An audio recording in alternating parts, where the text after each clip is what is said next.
is up, everybody, and welcome back to another Madden 18 Ultimate Team game. Bo Jackson on the kick return. What a spin move, but eventually brought down near the 25-yard line. On the field comes Carson Wentz and Bo Jackson. We got the team of the year, Carson Wentz, and this card is almost perfect. It's got speed, it's got conductor, it's got all the nice throwing stats. It lacks a little bit on the deep ball, a little bit on throw power as we get the third down conversion to Calvin Johnson, but when it's a 96 overall card, there's not too many flaws in this thing. You take what you can get as Bo Jackson gets that catch after Wentz steps up. Second down and 6, just taking what the defense is giving us right now. Fortunately, we only got 2 yards from that. Third down and 4, running the ball with Bo Jackson. The spin gets positive yardage, but it's still fourth down, and the offense stays on the field. It's Wentz, and what a throw! The pocket collapsing, but he's still able to find T.Y. first down. Now here we go, back at it again with a new set of downs.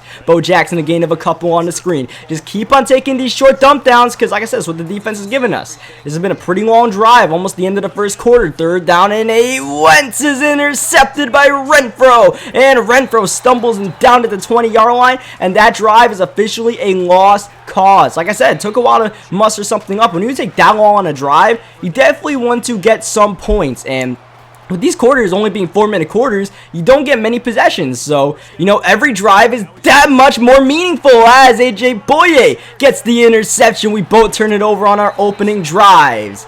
Rather than, 15-minute quarters in a normal NFL game, but only 4-minute quarters, you have to capitalize on every single opportunity you get. And here's a good chance to capitalize. Here's a chance at redemption. Here's Carson Wentz, intercepted again by Renfro. And this time he has nothing but green grass ahead. So much green, he can dance from the 15-yard line into the end zone. The first points of the game via a pick 6. 2 bad reads. Just 2 misreads of the coverage, and we just throw away field goal range twice.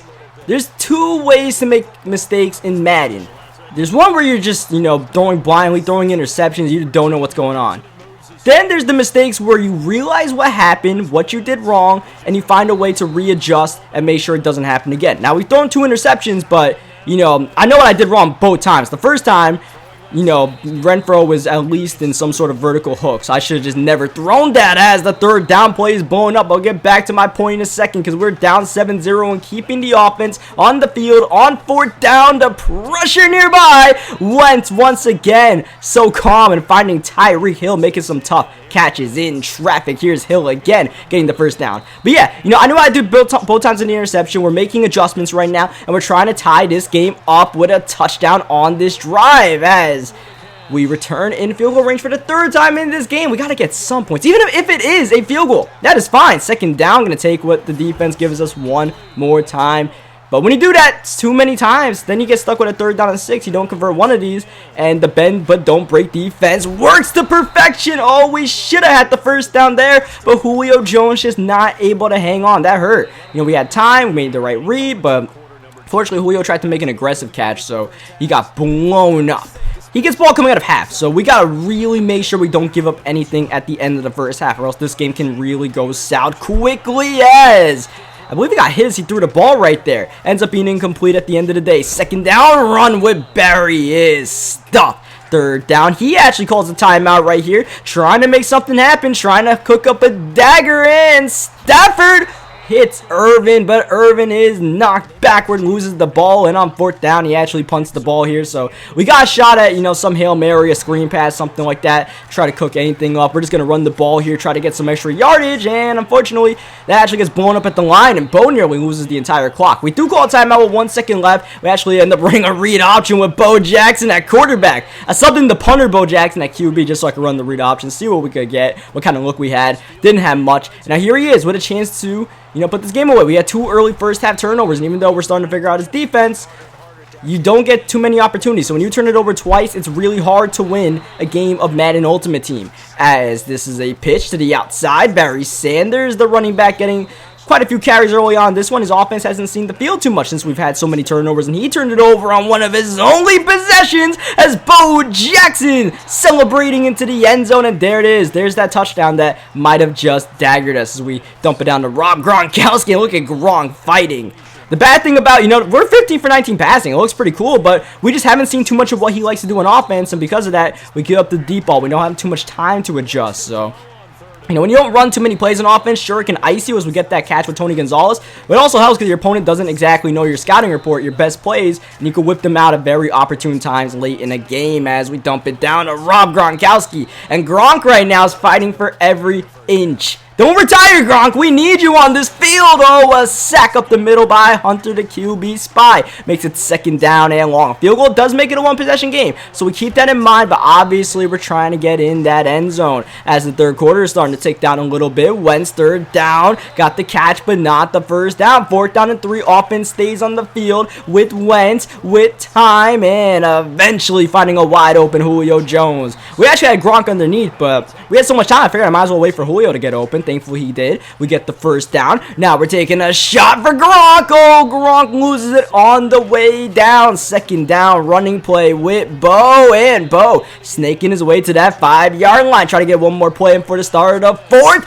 and it's a touchdown to Tony Gonzalez. The 2-point conversion to make it a 3-point game where only a field goal ties it. It's a pitch to Bo Jackson. Wide open lane to get into the end zone, and the pressure right back on him. Keep in mind, his 2 touchdowns, 2 big plays. One we actually gave him on a pick 6. The other one, just a blown coverage to Bo Jackson.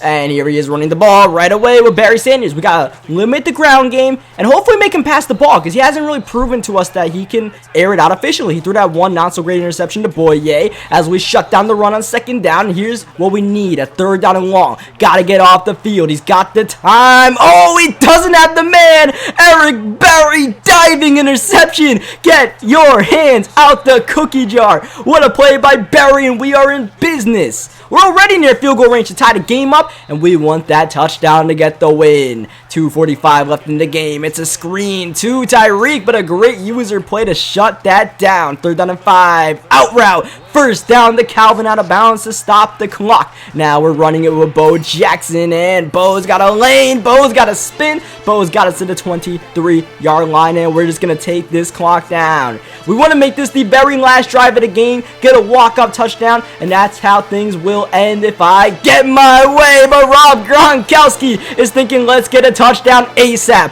Up high, comes down, clock chew, running with Bo. Nice users right there to shut down the run, only a gain of 1. He calls his timeout watching that clock. 2nd down, looking with Wentz, and Wentz is taken down by K1 Short, who bullied his way in there. Now 3rd down and goal from the 12. Can't make a mistake here. Ball for grabs. Nearly brought down by Julio Jones. That would have been one fluky play. Instead, here's a field goal by Prater. Up. Good. Game tie, minute 11 left. This is the money drive for him, only needing a field goal. 1 timeout. Vic looking to return this ball. Yes, he is. Out the end zone. We got goons swarming and eventually bring them down at that 25-yard line. He's going to try to run that football because he hasn't shown much of an ability to pass the ball.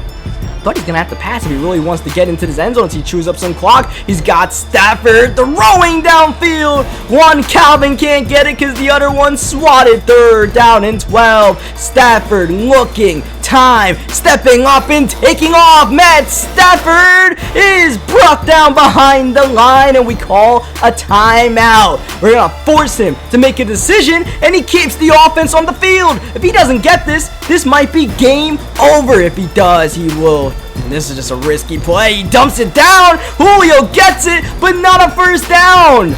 Man, I don't think I'd make that play if I were him. I'd just take the game to overtime. If anything, instead, since he didn't get it, look at this. We're in field goal range with Matt Prater. Definitely not going to jeopardize that. We just run one play to try to get a couple extra yards. Call a timeout with 6 seconds left. Why? We could have taken it down in 3 seconds. But I see he has a timeout. I see he has the ability to ice us. I'm not the best field goal kicker, so I know he's going to ice us. So I know how to counter that. He calls his timeout. We're just going to spike this ball. That's going to stop the clock. But watch this spike. Watch what happened here.